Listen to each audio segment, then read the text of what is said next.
Let's see here. Introduction of speaker. Hi, everyone. I am a believer of Jesus. I celebrate recovery over alcoholism. I struggle with low self-esteem, self-doubt, and isolationism. My name is Eileen. I grew up in a small town 3 miles west of Cooperstown, New York, called Fly Creek. According to the latest Census Bureau data in 2021, the population of Fly Creek was 254. It is small. It could fit in this room. Everyone knows everyone. My childhood was pretty normal. I am the youngest of 6, my oldest sister being 13 years older than me. When I entered this earthly planet, my dad was 44 and my mom was 37. They were older than most parents. I imagine they were worn out.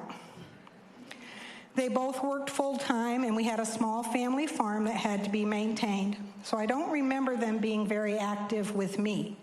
They left that up to my brothers and sisters. I do remember always trying to keep up with them and bugging them to include me. I was a typical little sister brat. We weren't well off, but I don't believe we were really poor either. Somewhere in the middle, lower class. My mom was the strong, quiet type that kept to the background. She was a beautiful, wonderful person.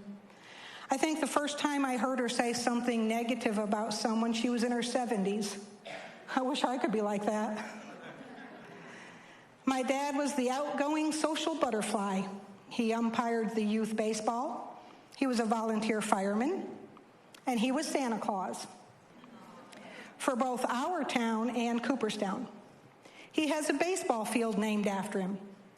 Everyone knew Beanie. So growing up, I didn't just share my dad with my 5 brothers and sisters. I shared him with Cooperstown, Fly Creek, Toddsville, Oaksville, Hartwick, any and all small towns in that area. Growing up, we always had a garden. In any garden, some seeds grow, some never take root. And you will always have weeds that, if not pulled, will take over. So tonight I want to share a story about seeds, my story. As I said earlier, my childhood was unremarkable. That changed when I was 12.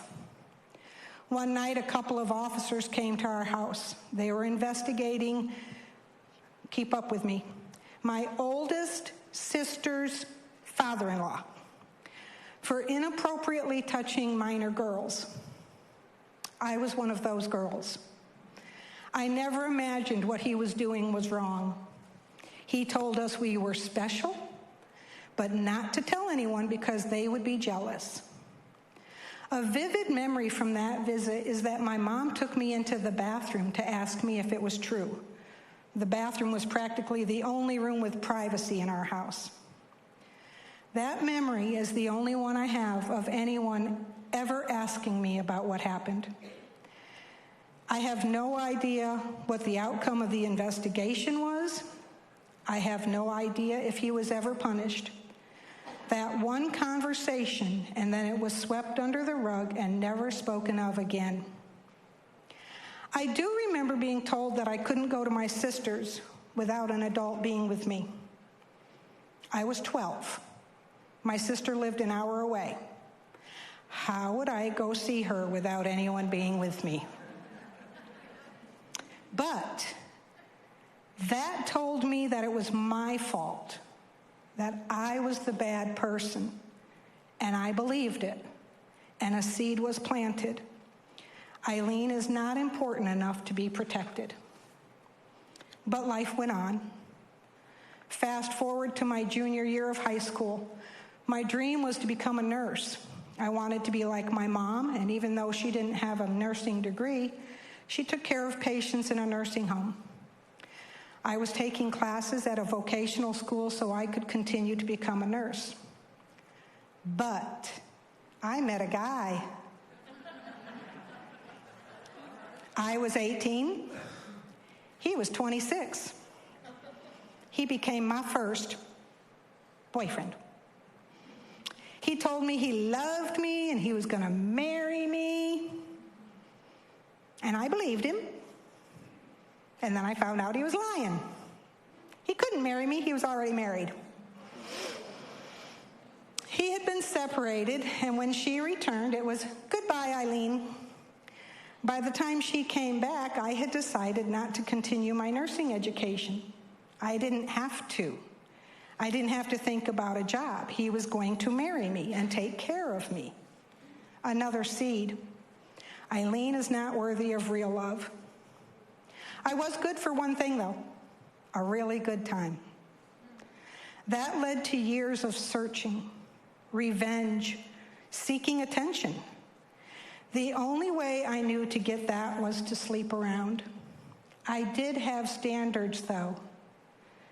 Be older than 26 and be willing to buy me alcohol. Because we all know that older guys make better lovers and alcohol makes everything better. Another seed. Alcohol makes everything better. Since nursing was no longer in the picture, I needed something else. So I decided to follow in my brother's footsteps and joined the Navy. I didn't think I had any other options. I committed in December 1981 and was in the delayed entry program for almost a year. Side note, my recruiter was over 26. He was 42. And he bought me alcohol. Gives you a picture of how low I saw myself.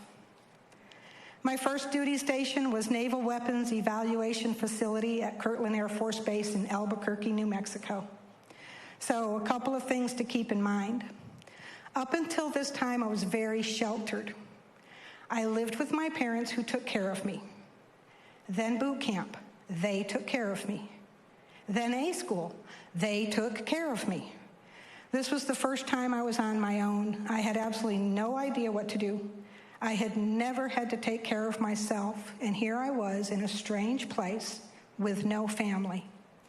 So I met a guy. We went out. I practically lived in his barracks after the second date. 3 months later, we got married.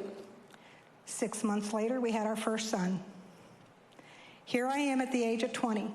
I was a wife and a mom, and being completely manipulated and controlled by my husband. He told me what to wear, how to cut my hair, how long I could be at the grocery store. I think you get the picture. He was mentally abusive.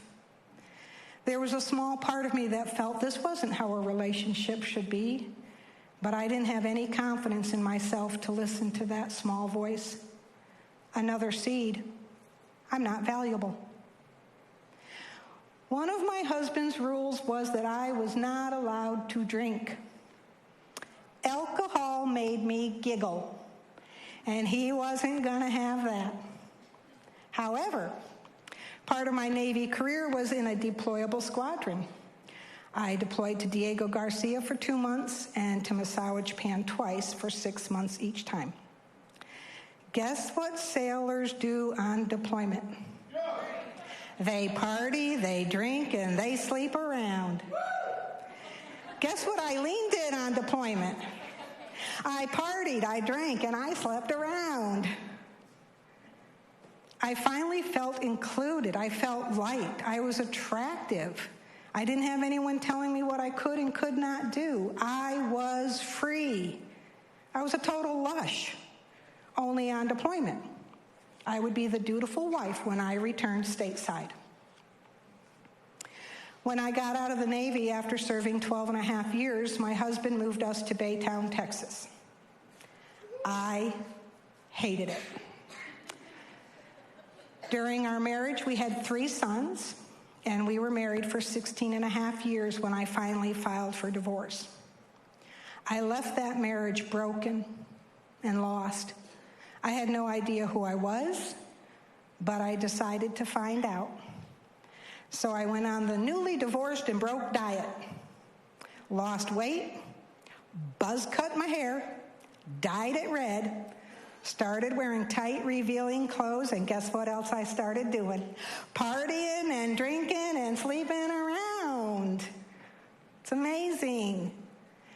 It was what I knew. It was what was comfortable. 2 months after my divorce was final, I met my second husband. I struck gold this time. He was the complete opposite of my first.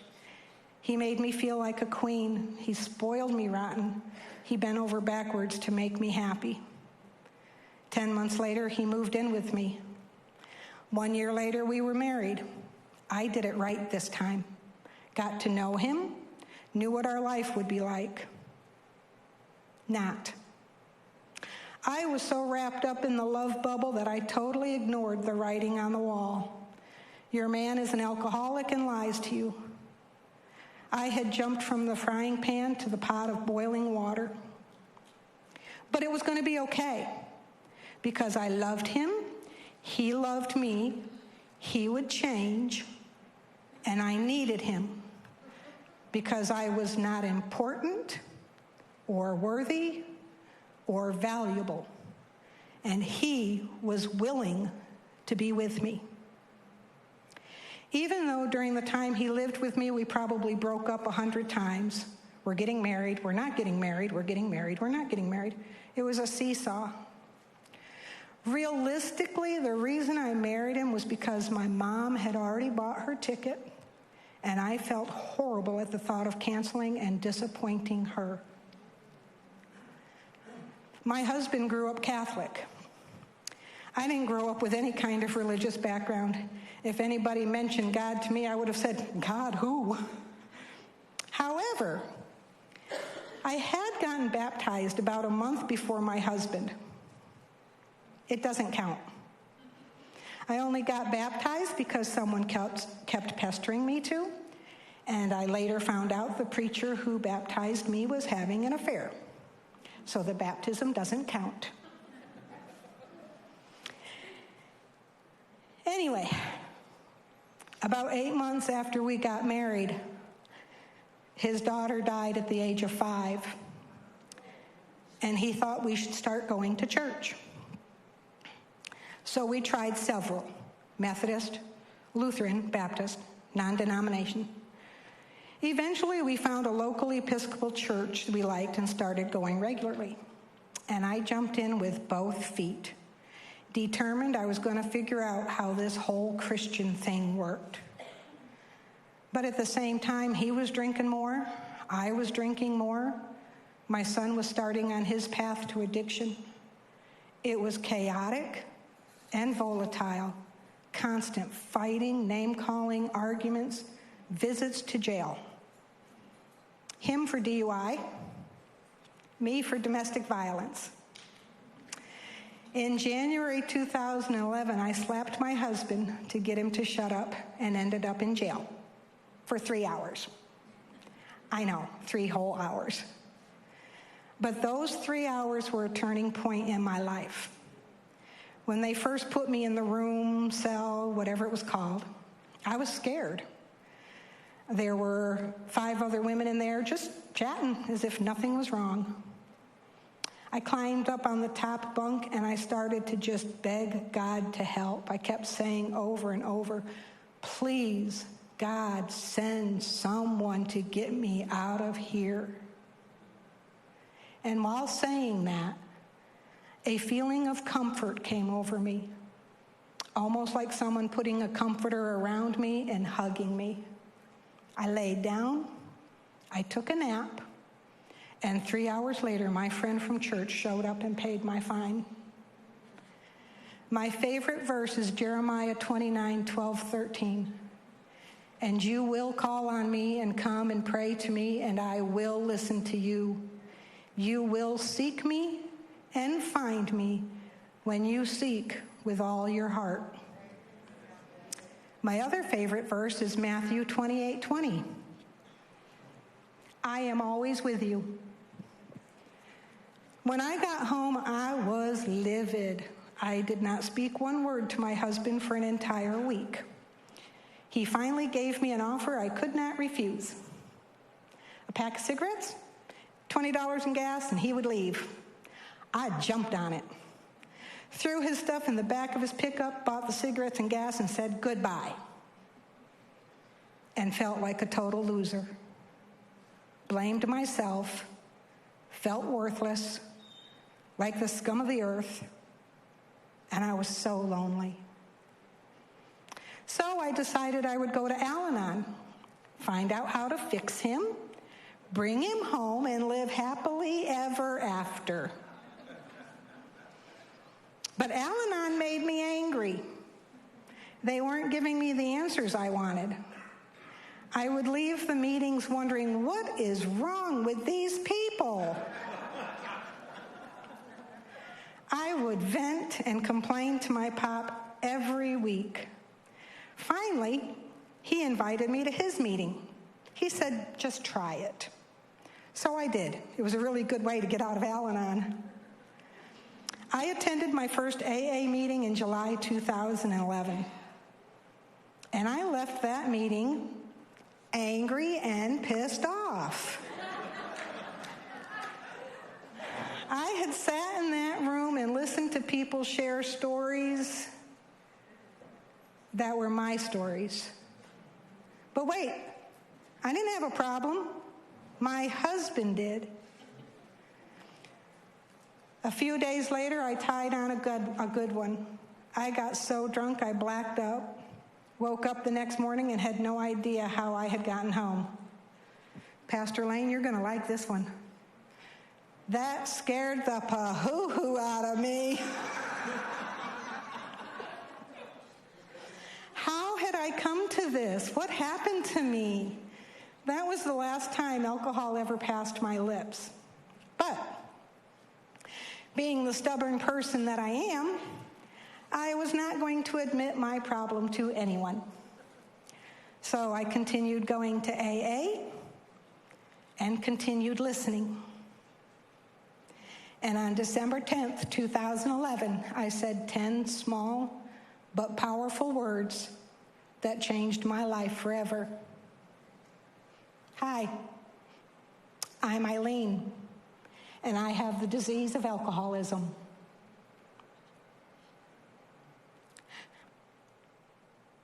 Six months later,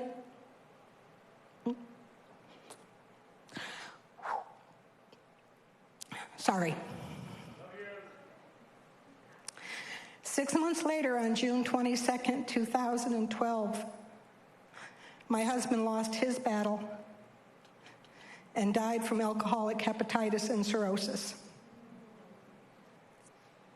Another seed. Those you love will leave you. I came so close to relapsing, but I called my pop. I fell into a deep depression and decided there was no reason for me to be on this earth. My pop called me. I lost my job. Doesn't sound like much of a recovery story, does it?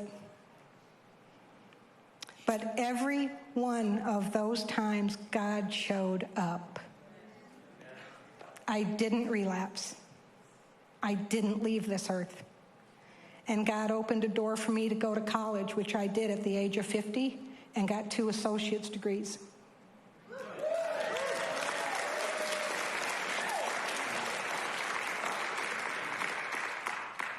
Most of all, I started to live. Amen. I still battled with low self-esteem, but I kept going one day at a time. My son got sober and moved to Arkansas, and in 2016, I followed. In 2017, I bought my house. And then I isolated. Go to work, go home. Go to work, go home. Repeat, replay.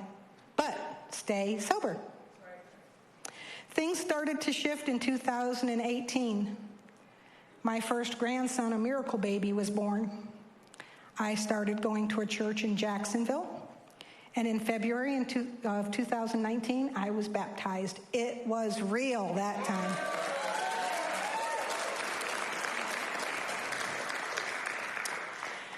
I was tricked into helping a couple with their ministry. celebrate recovery. They were holding a meeting one night a week at Hope House. They invited me and then announced that I was their assistant. I met a wonderful lady who played a vital role in bringing me to First NLR and Care and Recovery. She just kept inviting me. So finally I said, okay, I'll go. And I'm still here.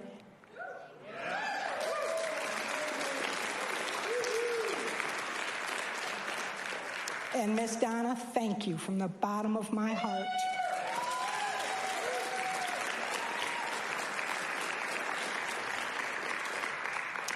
Ephesians 2:11 through 13 says, "Therefore remember that formerly you who are Gentiles by birth and called uncircumcised by those who call themselves the circumcision, which is done in the body by human hands.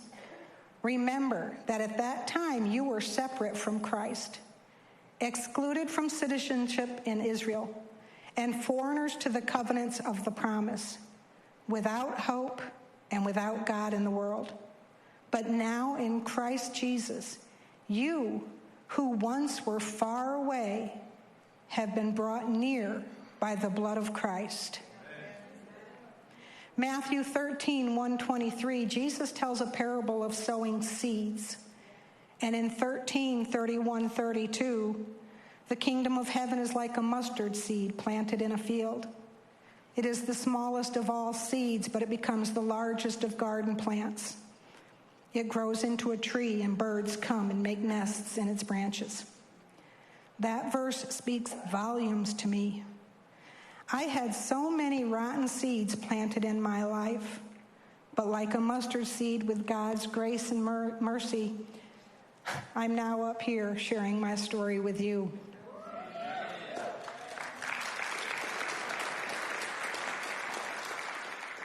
Just little old me. Little old me has completed a process group. I co-led a process group. And I'm enrolled in Arkansas School of Ministry.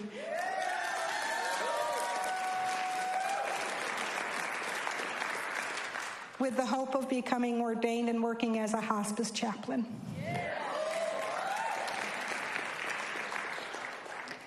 To the newcomer, my favorite step is step number 1.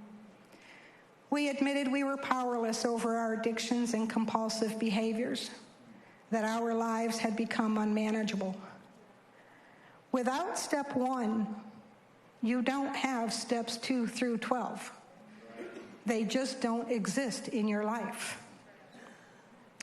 One day while journaling, I wrote the following: "My life was not unmanageable because I drank.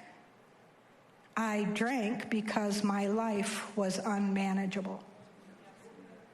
Since the age of 12, I had given others permission to dictate my life journey. At first, because at the age of 12, I didn't know any better. Later, at age 20, 30, 40, because I was too afraid of the unknown and had become complacent in standing up for me. I gave up. I surrendered. I decided to let others speak into me their opinions, thoughts, feelings about me. If they felt I was inferior, I accepted it. If they thought I was stupid, I accepted it. If they believed I had no idea what was good for me, I accepted it. But the Bible tells me, "The Lord your God is with you, the mighty warrior who saves. He will take great delight in you. In his love, he will no longer rebuke you, but will rejoice over you with singing."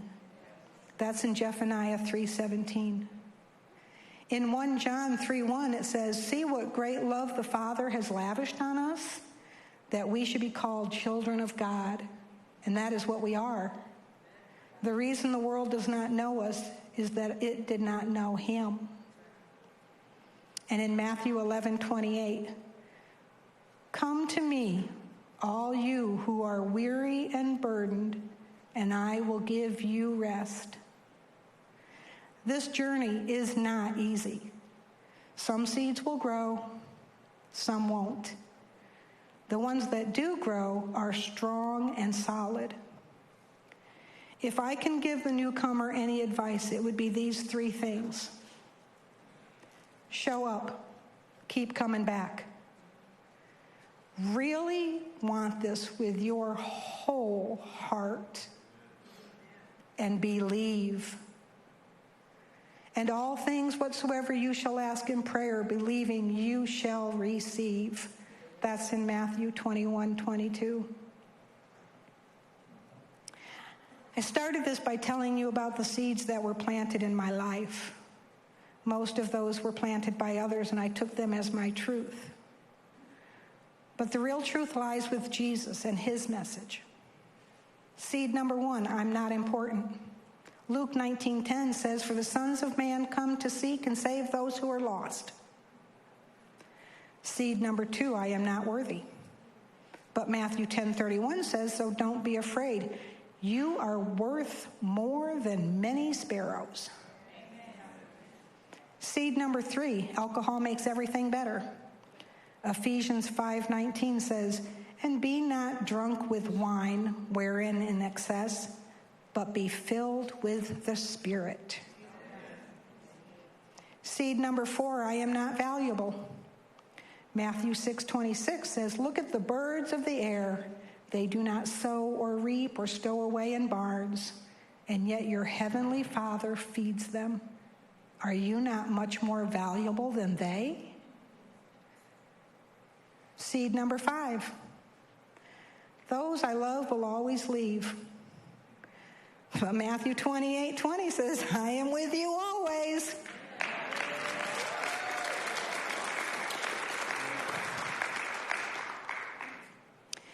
This is where my testimony is supposed to end. But if you know me, have you heard the song by David Allan Coe, "You Never Even Call Me by My Name"? Yes. In that song, he says, well, a friend of mine named Steve Goodman wrote that song, and he told me it was the perfect country and Western song. I wrote him back a letter and told him it was not the perfect country and Western song because he hadn't said anything at all about mama, or trains, or trucks, or prison, or getting drunk. So another verse for the song is written. And when you hear it, you realize that that verse has absolutely nothing to do with the original song. Well, I'm about to pull a Steve Goodman. I was instructed to write my testimony and just send it to the testimony review person. Don't change anything. Let them look at it first. I was prepared to do that, but the night before I was going to send it, a thought came to me as I was drifting off to sleep. This is the Steve Goodman part.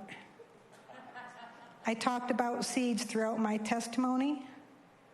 Now I want to talk about a crock pot. If you get nothing from what I have already shared, please hear this. In AA, you talk about alcoholism. In NA, you talk about narcotics. That's it. Don't get me wrong, I love AA. That's where my sobriety began. But recovery is more than just quitting.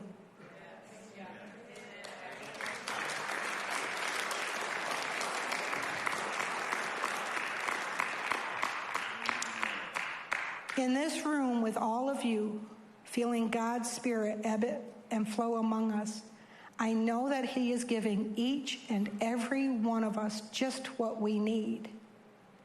And it's different for all of us. When I walked through the front doors, I carried a crock pot full of hang-ups, habits, addictions, you name it. I had already been sober for 9 years, but my pot was full of self-doubt, low self-esteem, stubbornness, control, attention-seeking. I could go on, but we'd be here all night. Here at Care and Recovery, you can bring all of that with you. You can share on all of that. Because here in these rooms, we understand that there's way more to this recovery journey than just staying sober. We have to unpack everything. And here we can. Because we are in a place where it's perfectly okay to be imperfectly not okay.